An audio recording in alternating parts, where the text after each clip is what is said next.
ଦେଖନ୍ତୁ ସେମାନେ ଆଜି ଅଣ୍ଡା ଆଳୁ ତରକାରୀ ହେବ। ଯେହେତୁ ସବୁବେଳେ ଖାଲି ମାଛ ହେଉଛି, ଆଜି ମାଛ ଦେଖ ସେମାନେ ଏଇଟା ହେଲା ଟକା ଭେଣ୍ଡି ଆଳୁ ଭେଣ୍ଡି ଖଟା ପାଣି। ଏଟା ହେଲା ଅଣ୍ଡା ଆଳୁ କଷା।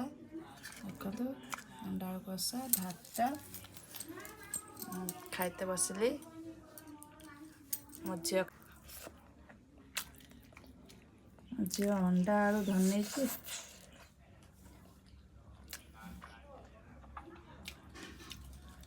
କ'ଣ ହେଇଛି ତରକାରୀ? କ'ଣ ହେଇଛି? ବହୁତ ଟେଷ୍ଟି ହେଇଛି। ସେଟା କ'ଣ ତରକାରୀ ଖାଇଲ? ଏଇ ଆଳୁ ବାଇଗଣ ଝୋଳ ତା ସହିତ ଗୋଟେ ଟକ ଭେଣ୍ଡି ପଡିଛି ନା, ମସ୍ତ।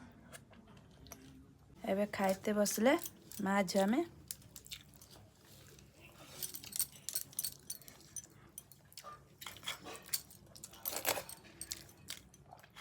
ଖାଇବା ବଢ଼ିଆ ହେଇଛି।